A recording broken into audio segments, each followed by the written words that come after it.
Yo mga idol, kamusta? Sports Talk PH nga pala.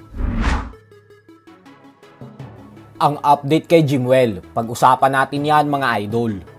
Ngunit bago ang lahat ay huwag kakalimutang mag-subscribe at i-click ang notification bell button for more sports talk. So bagamat nga po hindi gaanong impresibo ang naging performance ni Jimwell Pacquiao sa kanyang professional boxing debut nitong nakalipas na buwan ng Nobyembre lamang, kung saan nauwi sa tabla ang kanyang laban kontra kay Brendan Lally, ay may panibagong pagkakataon nga pong dumating kay Jimwell upang makabawi at magpakitang gilas, nang sa ganun ay makuha niya na ang kanyang kauna-unahang panalo sa professional boxing. Ito po ay dahil kanina lamang ay inanunsyo ng lalaban si Jimwell sa February 28 sa Turning Stone, New York sa gagawing event ng Manny Pacquiao Promotions. At talaga namang bigatin din ang event na ito ni Pacquiao dahil makikita din nating lumaban sa gabing ito ang bata ni Floyd Mayweather Jr. na si undefeated rising star Carmel Muton. Bagamat may edad pa lamang na 19 anyos itong si Muton, ay mas sikat pa po ito sa ibang mga world champions nang dahil sa madaming fans ang napapahanga sa tibay at talento nito pagdating sa ibabaw ng lona.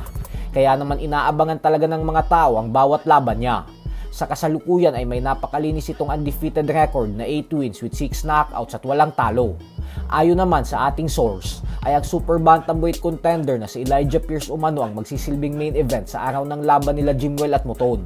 Asahan po natin na sa mga darating na araw ay i-aanunsyo na kung sino-sino ang kanilang mga makakasagupa.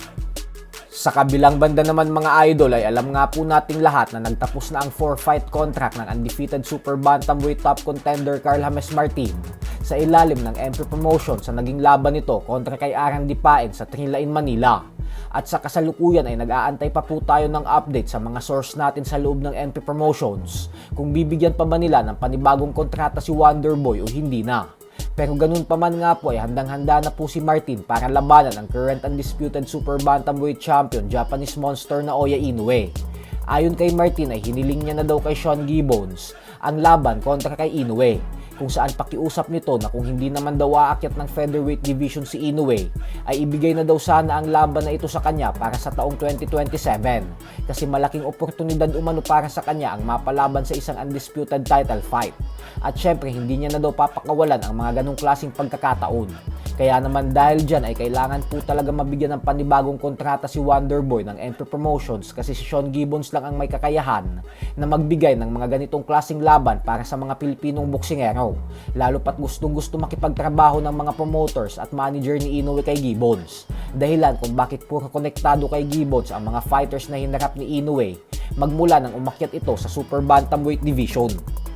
Samantala, ang dahilan po pala kung bakit umatras ang Mexican knockout artist Jaime Munguia sa alok ng IBF na world title fight kontra kay Oslis Iglesias ay dahil mas gusto nitong labanan ang kapwa niya Meksikano na si current WBO super middleweight champion Armando Resendiz para sa isang Mexican showdown.